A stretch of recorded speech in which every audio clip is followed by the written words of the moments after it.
Howdy, everyone. Happy Friday to you all. We're going to be continuing and finishing up on linear regression today. But before we do, I have a few announcements for you all. So for everyone who tried to submit project too early yesterday or was on the Jupyter Hub, Jupyter exploded yesterday. We totally killed the servers. We gave you a project with a lot of detailed simulations, and it turns out that overloaded things. So I apologize for everyone who was having troubles yesterday. It was not you, it was us. The servers got overloaded. So we're going to give you a 1-day extension. Project 2 is due tomorrow, Saturday night at 11:59 p.m. If you submit by tonight, you'll get the 5-point bonus. Let me give you some encouragement to not wait until the deadline, but I suggest trying to submit earlier in the day. We think we might have addressed the problem, but I'm a little bit worried that at 10 or 11 o'clock tonight, that you're all are going to be on the servers and that we might have the same thing happen again. I think it's not going to happen, but I'm not 100% confident. So I would encourage you to get on there earlier and submit well before the deadline, just in case. Homework 9, I heard from some of you that you were having trouble submitting homework 9, so we're going to give you a 1-day extension. So homework 9 due tonight by 11:59. Next week, next Thursday is Veterans Day. It's a holiday. Everybody on campus has off, so don't come to lab next Thursday if your assigned lab is Thursday. Instead, we're going to have an alternate time. So we still are holding labs next week. If your regularly scheduled time for lab is Thursday, then your lab GSI is going to post an alternate time on either Wednesday or Friday. That'll be posted on Ed by Monday morning. And if you have a Thursday lab, you should attend the alternate time for your GSI if you can, and do lab as usual, just at the alternate time. If you can't make the alternate time, then please do lab on your own. We're going to extend the deadline for doing lab on your own until Friday, next Friday at 12 noon. But if you do it on your own, you must pass 100% of the tests. So when you're in the auto grade or in the notebook, you have to all tests showing 100% passing. So if your lab next week is Wednesday or Friday, no change, everything as usual, go to lab. If your lab is Thursday, look for the alternate time and go to the alternate time if you can, or else do it on your own by Friday noon. All right. Professor Ani is going to continue from where she left off on Wednesday at this point. Sorry. Before I do that, does anyone have questions about all of those announcements that we made? Quickly, if we have already submitted the project, should we resubmit? I believe the answer is no, correct, David? No need to resubmit. No, you submitted successfully. Anyone? Questions?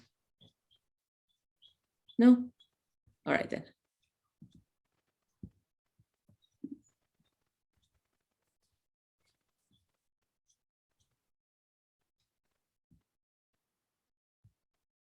Okay, so we have been talking about predicting one numerical variable based on another. And we ended right in the middle of a discussion about the equation of a straight line that we use for predicting one variable based on another when the scatter diagram happens to look linear.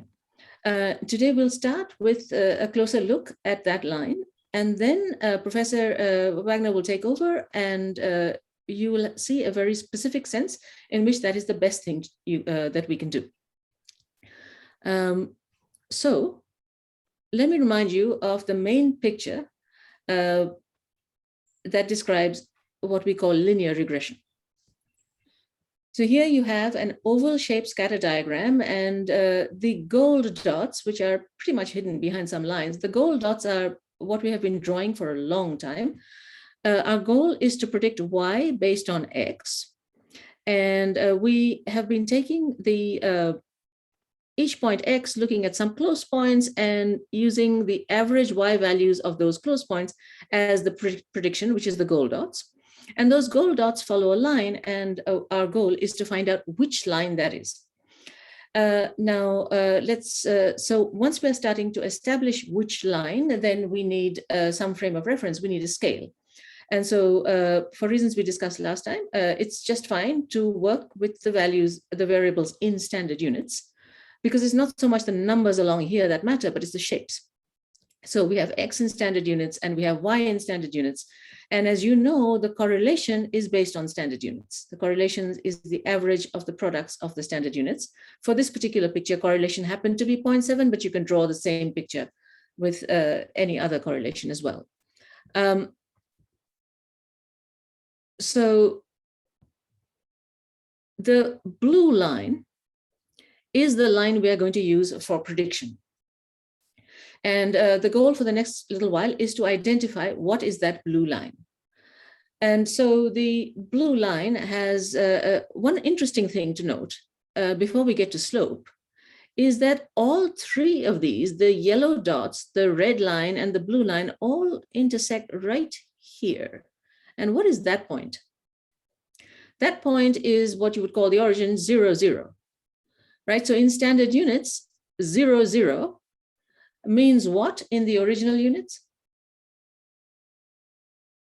What's 0 in standard? Yes, average on both variables. Okay, so this point is where they all intersect. So if you look at this scale where everything is measured in standard units, the blue line does not have a y-intercept, right? The intercept is 0, so the key is the slope. And last time, by simulations, we checked that the slope of this line is r. Now, there's a mathematical theory that develops that, but it was very apparent from our simulations that the slope is r. The key thing to remember is if I give you a new value of x, you will walk up. So if I tell you that the x was here, you will walk up to the blue line and say that's your prediction. Okay, so it's a prediction line for y. All of these blue points are predicted values of y. They're all on a line. It is known as the regression line because there is regression, that is a downward movement towards the mean. In what sense? That's where the red line comes in.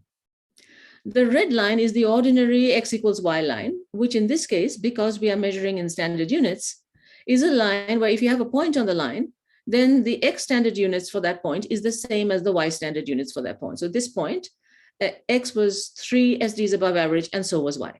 This point, x was 2 SDs above average, and so was y. And that's somehow a natural line that one may think of to use for prediction, but it's clearly the wrong line. If I tell you that my x variable is 2 SDs above average, and I ask you for a prediction for the y, and if you go all the way up to 2 SDs above average for y, you're clearly too high. So your prediction is lower, and that is saying that if you look at the average value of y for this particular x, that average is a little closer to the mean 0 than your x was to 0. And that is what is called the regression effect. So if you did very, very well,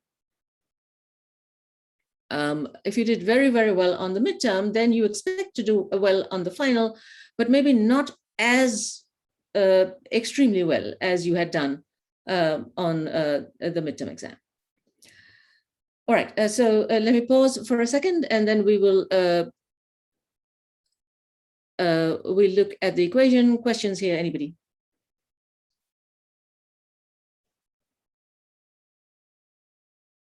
Right. So I'm now going to work on the just by hand to identify the relevant equations.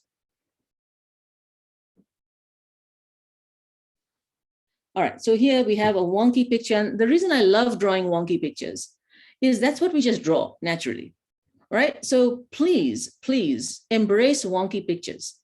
They help us understand things.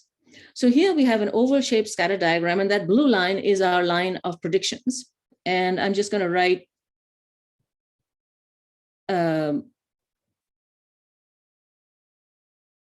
X in standard units, and this is Y in standard units. Okay, and the slope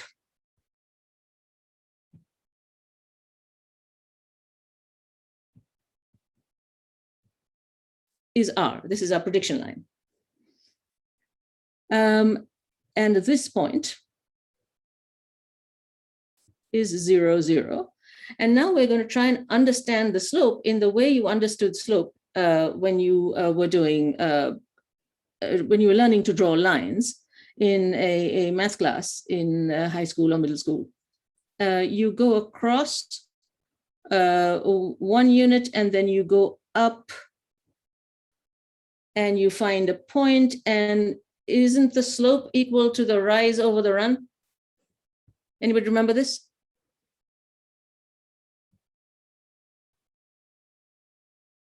Okay, so what we are going to do is that triangle that I have drawn, I'm going to draw it again, but bigger. And so there are 2 points on my line. My line is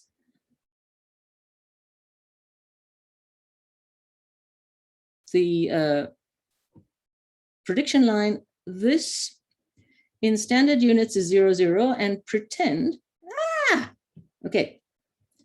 I hit something very hard and that always turns into an eraser. Pretend that this is 1. If I go over 1, R is the correlation coefficient, yes. If I go over 1, to hit the line, how much up do I have to go? The slope is R. I have to go R because my slope is R, which is rise over run. Terrific. But this is all in standard units. And so black is standard units. And now all we're going to do is a little translation into new units. And so green is going to be the original units of X and Y. All right, so somebody tell me that 0, 0 should become what in the original units?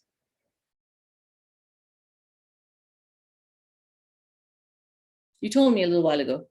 Mean of X and mean of Y, right? 0 in standard units is the mean. So this point becomes average X and average Y.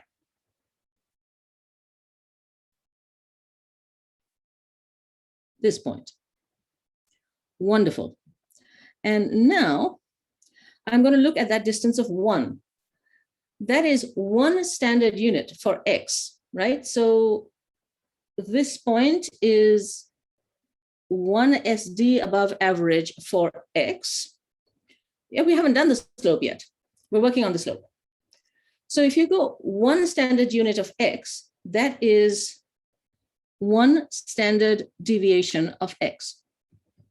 This 1 SD of X. Now, when you're going up, are you going up 1 SD of Y? No, are you going up more than 1 SD of Y or less than 1 SD of Y? Less. And so how many? Somebody had it. How many SDs of Y? You're going up R SDs of Y. So this R changes to R SDs of Y. All right. So now in the original units, what is the slope?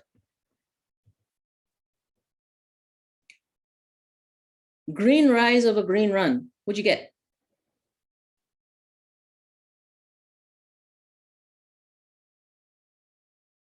Anyone? Yes, you get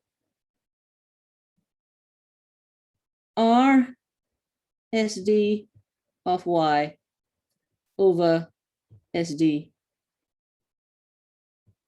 of X. This thing has units. We'll talk about that in just a moment. So this, somebody asked, wouldn't changing the units change the slope? Yes, it does. and this is how it changes the slope. So you have the slope of this line. Let me go back to just writing. Okay, so you have a slope and the line goes through what point? It goes through a point that you identified. It goes through the point of averages.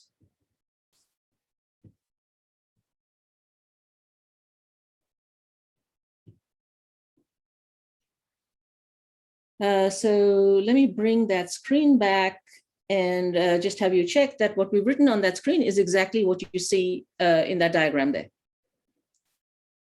And now some of you will remember that if you know that a line goes through a particular point, if you have identified one point that the line goes through and you have identified the slope, then you have identified the entire equation of the line. I won't do the algebra. But the key thing to remember is once you have the slope and you remember that a line goes through the point of averages, then you have identified the line completely. So before I switch back to the slides, are there questions about what's on this page here?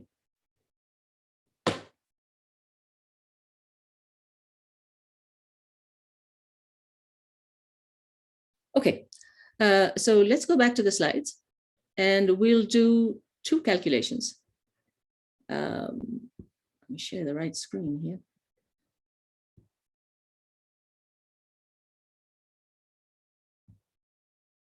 Okay, so this is the equation of the line in standard units, where you have your estimate of y, these are the blue points in standard units, are r times x in standard units. That was the original line that we drew.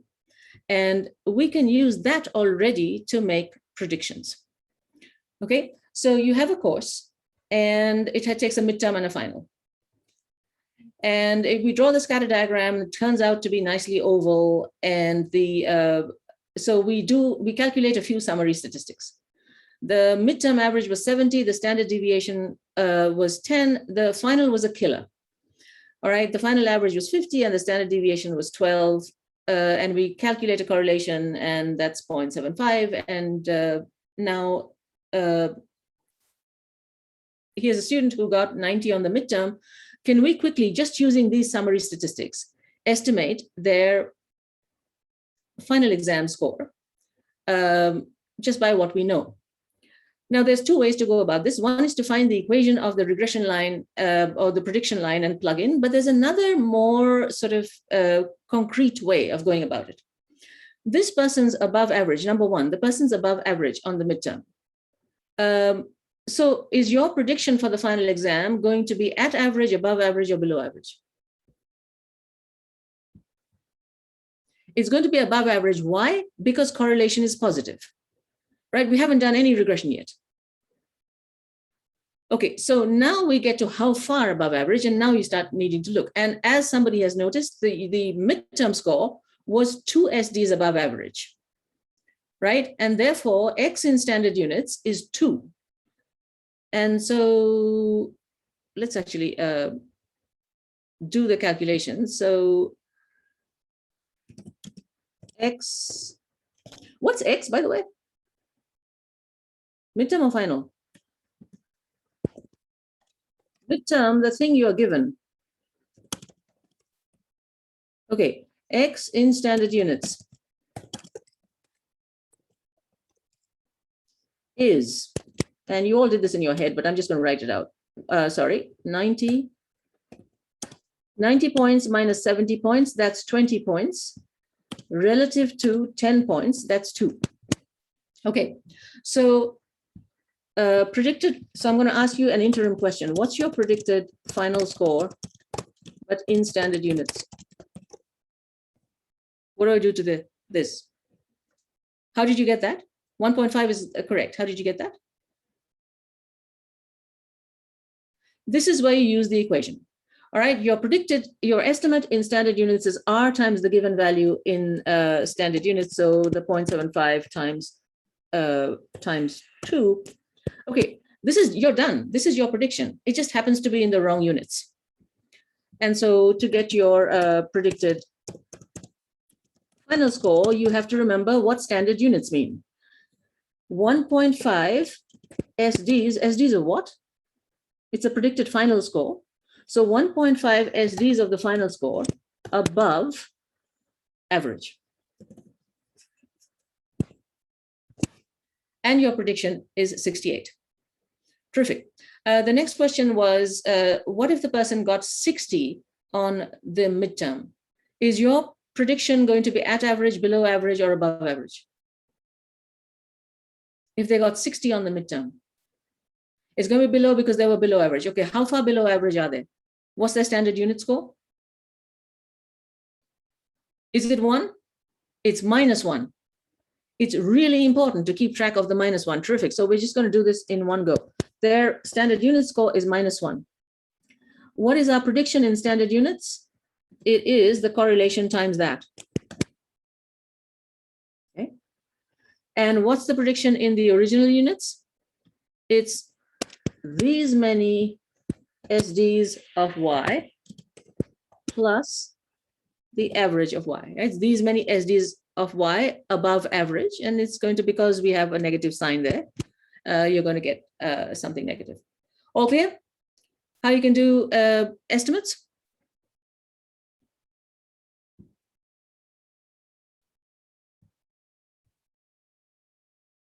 Okay, I need not have done that actually. But I will come back to exactly where I was. Okay, so we know how to do that, and we have just gone through this algebra. We went through, we said the estimate of Y in standard units is R times the estimate of X in standard units. And we said, okay, well, there's a slope intercept form. And we wrote down this picture on our iPad.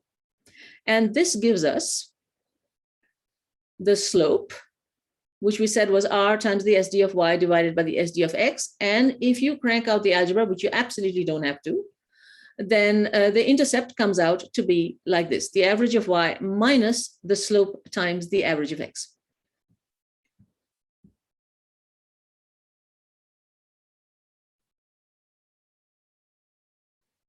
Okay, so let's just apply this, and you don't have to worry about remembering this formula. We'll always give it to you, or it will be apparent from the picture. So I have a scatter diagram of heights and weights. I've got a roughly oval scatter diagram, and I have the 5 summary statistics, the 2 averages, the 2 SDs, and a correlation. And we're going to find the equation of this line just by mechanically plugging in, and then we are going to interpret it. And so I think, yeah, these are the data. Okay, so somebody tell me what this, we are predicting, it's important to know which one you're predicting. And we're going to predict height based on weight. Okay, so what's X and what's Y?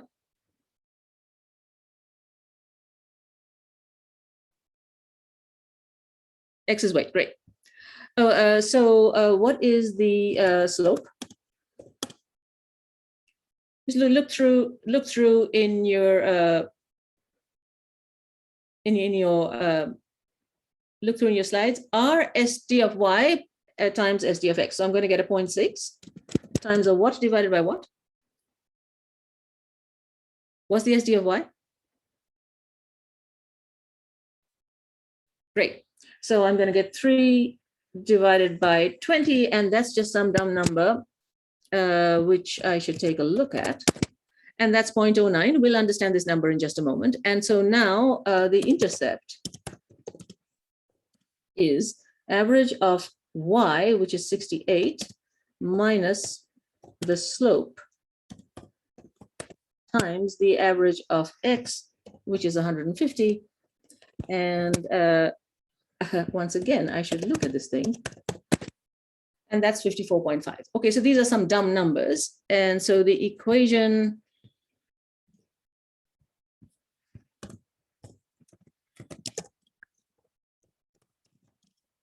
Okay, I want you to be very careful about what goes on the left-hand side. It's not y. Y is the actual height of the person. This is the estimate of y. The estimated y is 0.09 times the person's weight plus 54.5. That's the equation of the line. Okay, now the heights are in inches. What are the units of the 54.5? It's 54.5 what? Inches, pounds, something else, what? Okay, 1 inches, 2 inches. Few people are saying inches. Yes, because I added it to something and I got inches. It has to be inches, right? Otherwise, you're going to get apples plus oranges equals pears, and that's not going to be any good. So 54, the units of the intercept are the units of whatever you're predicting.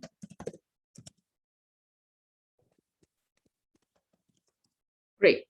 Much more interesting is the slope. Units. There's a division. Okay. What are the units of R, the correlation? None. Okay, that's good. And then what do you get? 3 watt divided by 20 watt? Inches per pound. Okay, great. Okay. And so the slope is 0.09 inches per pound. And we should understand that, right? So what does that mean? When you draw a line, they tell you the slope is however much the line goes up for every unit increase in X. So does this mean that if somebody eats a lot of ice cream and puts on 1 pound, that they're going to get taller by 0.09 of an inch? Surely it cannot mean that, right? It must mean something else. Okay, so what exactly does it mean? And here, it is important to remember that what this line has predictions. So if you take 2 people whose weights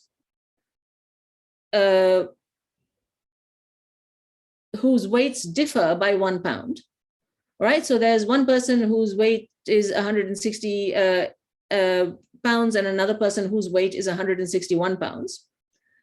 Who will you estimate to be taller? The person with the heavier weight, right? The 161 pounds. And that person, your estimate will be greater by 0.09.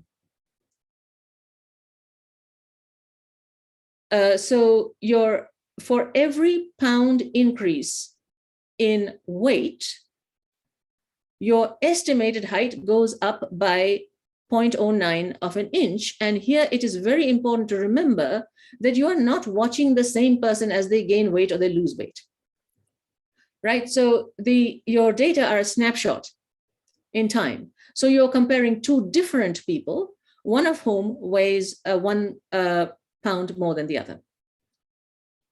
All right, and your estimate for the second person is 0.09 inches more than your estimate for the first one. And I will stop here.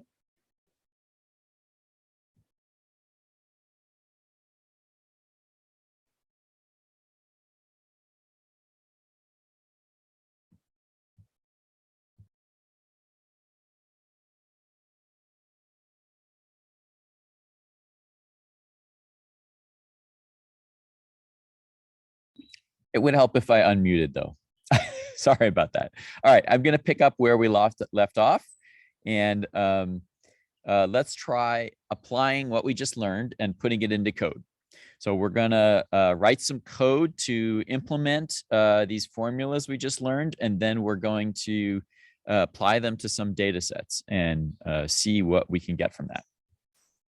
Okay, so I'm going to start with some code from last lecture that I've just copy pasted over that converts data into standard units and computes R, computes the correlation coefficient.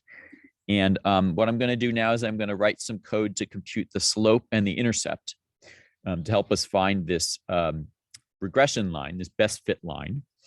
And then once I've done that, then we'll apply it to a data set.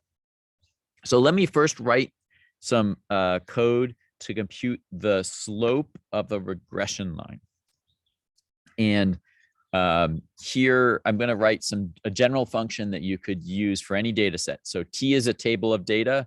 X is the column label for the stuff on the x-axis, and Y is the column label for the stuff on the y-axis. Okay, so what was the formula for the slope in standard units?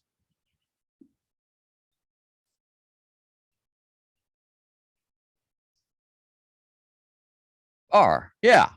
Okay, so if we were in standard units, then what we would do is we would compute the correlation coefficient between X and Y, and I have a function up there that'll do that for me. But we're not in standard units, we're working in original units. I really want to know what the slope of the regression line is for my actual data in the actual units it was presented to me. So I need a correction for that, right? So how do we correct the slope for that? There was a formula we had on the slide. The formula on the slide was use the standard deviations of Y and X. We take R times the standard deviation of Y divided by the standard deviation of X. So let's implement that in code. We need to compute first the standard deviation of Y. And we can do that by extracting the data on the y-axis, computing the standard deviation of that. And we need the standard deviation of X, so we do the same thing here. And then you just told me that the formula is R times the standard deviation of Y divided by the standard deviation of X. And that should be the slope. And I'm going to write code to compute the intercept as well. And that the formula there was, what was the formula? Something like the mean of Y minus the slope times the mean of X. So let's put that in code. We need the mean of Y. We know how to do that. Extract the data for the Y and then take the mean of it. And we need the mean of X, which we're going to get in the same way. And then we're going to apply the formula.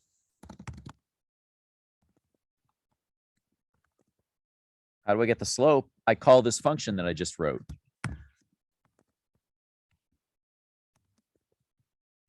All right, so now I should have some functions that will compute for me the slope and intercept of the regression line for any data set.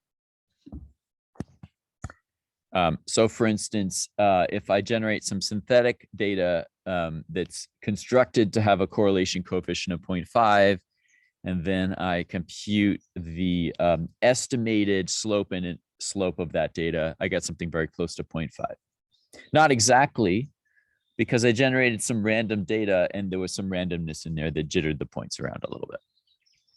All right, so let's apply this to a data set we've looked at before, where we were looking at predicting the height of the baby of two parents, given the average height of the parents. All right, so let's load in that data set. Here's what the data set looked like. You had a whole bunch of kids, where we have the height of the kid when they grow to an adult and the average height of the parents. And it's natural to think that how tall the parents were should help us predict how tall the child will be when the child grows up. And we're going to look at two different ways to make a prediction. We said that one approach is to use nearest neighbor prediction.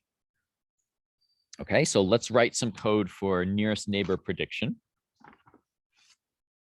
The way nearest neighbor prediction works is if I want to make a prediction for a couple whose average height is 65, I look for other couples whose average height is near 65.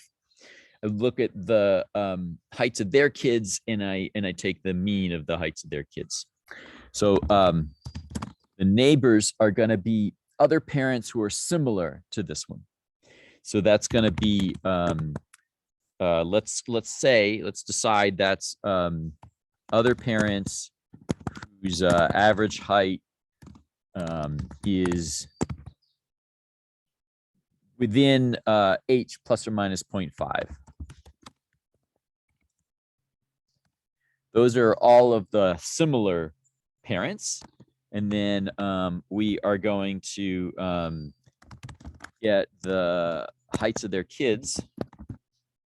And we're going to take the mean of those. And then that is our prediction for this particular parent. Okay. So that is an implementation of the nearest neighbor prediction. And we're going to apply that prediction to all of the parents. And so we can compare the prediction to the outcome. And then the other thing we're going to do is we're going to use linear regression. So nearest neighbor prediction uses similar parents. Linear regression tries to find a line that goes through the data as well as possible. And we just described a procedure to calculate the linear regression line. Remember, we said we use these formulas. And the formulas we implemented in the code above. So let's use those functions we used above. We are going to need to pass those functions the table, the column label for the x-axis. Remember, the x-axis is the data that we have that we're using to help us make a prediction. So what should the x-axis be here in this example? The parent average, that's right. This is the data that we have available to us to help us make a prediction. We know the height of the parents. And the y-axis is the quantity that we're trying to predict. So what's that in this case? Yeah, the child height. So that, in this case, this table has the column labeled child. All right, so let's compute the slope using the function we just wrote, and let's compute the intercept. Do that the same way. And now we have the regression line. The formula for the regression line is child height equals 22.46 plus 0.66 times parent average height. Okay, so that's a linear regression model for predicting the height of the child from the height of the parents. Let's take a random family in this data set. This one had a parent average height of 67.5 inches. So let's suppose that you encountered this couple when they just had their baby. So we don't know how tall their child is going to grow to yet. We don't have data on that yet. All we know is the parent height is 67.5 inches. Then how would we compute the predicted height of their child? Let's compute it. We've got two ways to do it. One is with nearest neighbor prediction. So let's figure out the nearest neighbor prediction for parents whose average height is 67.5 using that code. And that predicts that the height of their child would be 67.46 inches high. Let's use the linear regression model.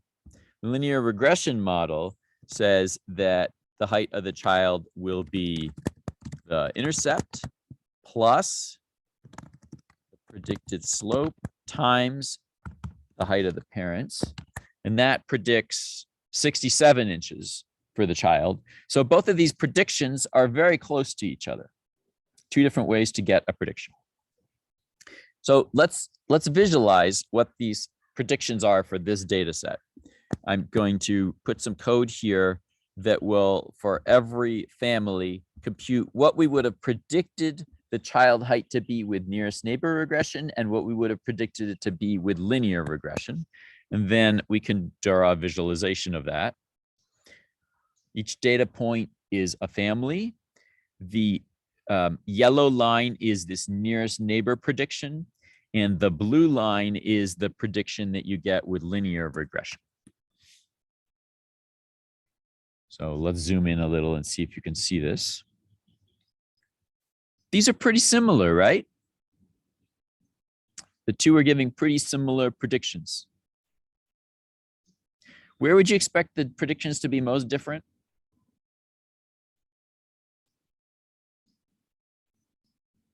Yeah, maybe at the edges, at the extremes, where we don't have a lot of data for very tall or very short parents.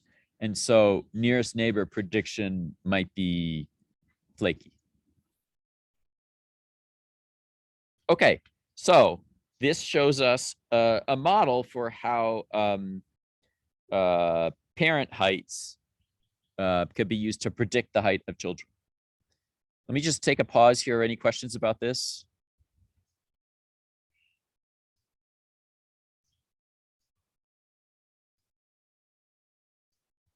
All right, I want to work with another data set now. Let's do it again, but this time I'm going to use another data set. This is maybe a little more interesting data set. It's a new one that we haven't looked at so far. This data set has data on a bunch of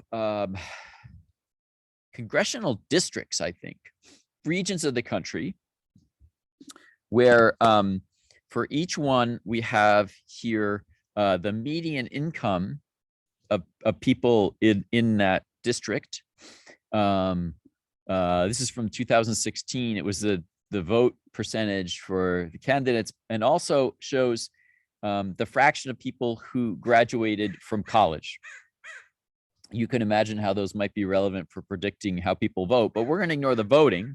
We're just going to look at the relationship between college graduation rate and median income.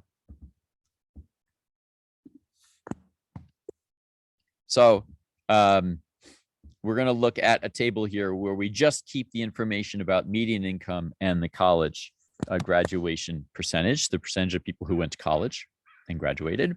And let's scatter plot that to just look at the data we have here. Any impressions from this data? Anything interesting? What is it telling you?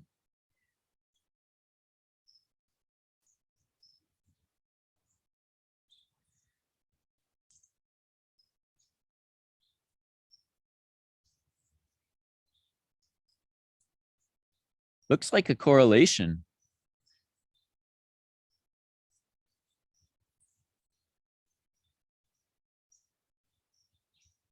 Positive correlation. Okay, yes, it looks like a positive correlation. Does it look like a linear association? Yeah, it looks like there's an association, and it looks like a linear association. It's kind of this oval shape we've gotten used to seeing. So it would be reasonable to try to put some line through here. Suppose that we wanted to predict what someone's median income would be, well, what the median income of a congressional district would be, knowing only the fraction who went to college. Then we could use these regression models to help us make that prediction. By the way, I find it a little bit encouraging. This is a positive association, not a negative association. For all of us in college, it's nice to know that a higher rate of college graduation is associated with a higher income. Okay, so let's put together a model using linear regression to help us quantify this relationship. Hey, Professor David, yes. Somebody in the Q&A, which everybody can't see, made a very good observation, which is that these data are ecological. So they aren't actually saying, they aren't actually saying anything about us and our income, given that we're in college. I hate to be the damper. By the way, statisticians are known as the wet blankets on every party. Sorry. Absolutely. There's so many reasons why you have to be really careful how you interpret this. First of all, this is only showing an association, not causation. And then second of all, it's an ecological data set. So there might be any number of confounding factors here that could really mess things up. All right, so we're going to fit a linear regression line. Let's look at the correlation coefficient. The correlation coefficient is 0.8. What does that tell you?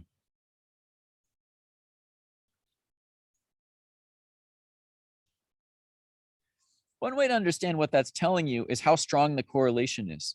Correlation coefficient is always between -1 and 1. If the correlation coefficient is 1 or -1, that's really strong. If it's 0, there's no correlation at all. So this is 0.8. That's really large. That's quite close to 1. So that's telling you this is a really strong correlation here.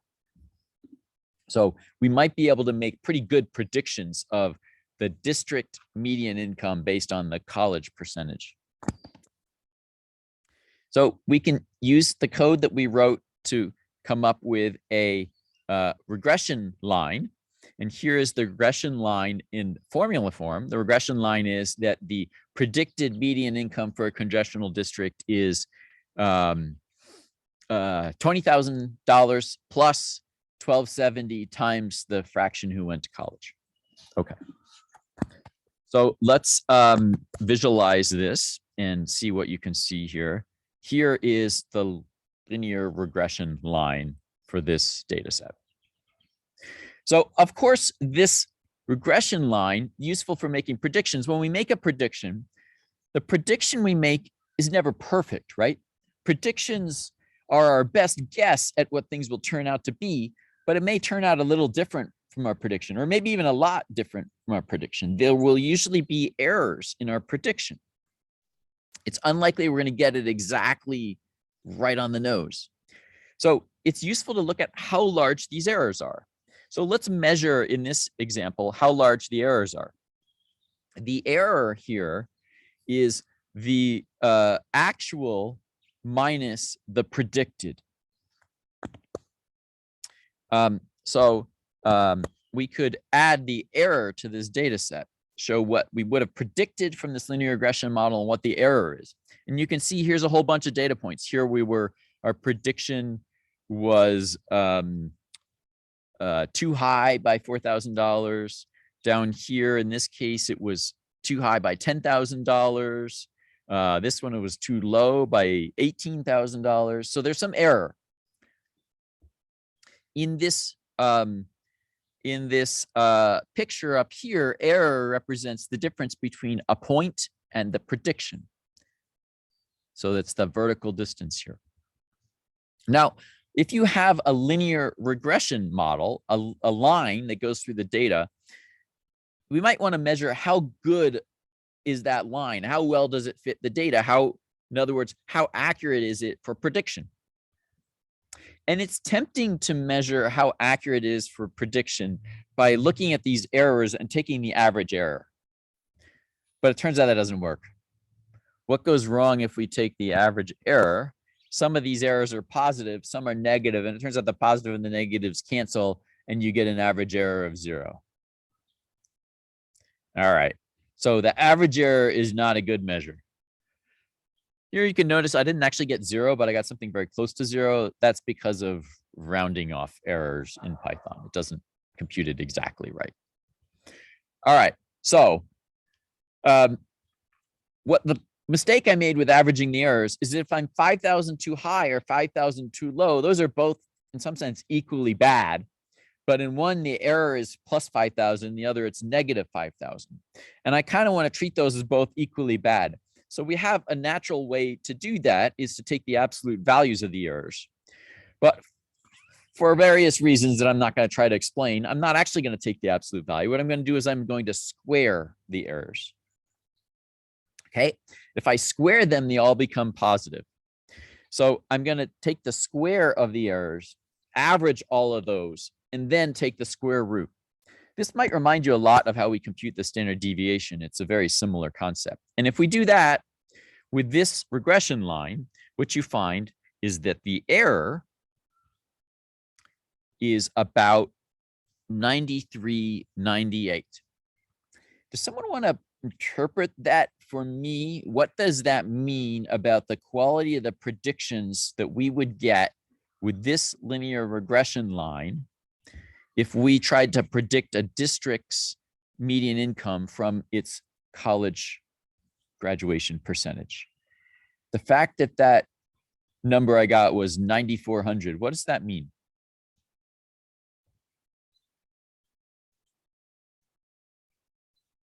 how much off do you think my predictions might be? Yeah, it means it would be pretty common for my predictions to be off by about plus or minus 9,400. Might be more than that, might be less than that, but that would be a kind of a typical spread or a typical amount of error. So then you could use that measure to figure out, is using college graduation rate going to give me an accurate enough prediction for the purposes that I care about? All right, so we're going to stop here. And on Monday, I will continue to show you the relationship between this error and different candidate lines that you could try to fit through the data set. Please don't forget to finish and turn in project 2. The deadline is tomorrow, or turn it in by tonight for extra points. And I encourage you to do it early. Thank you, everyone, and have a great weekend.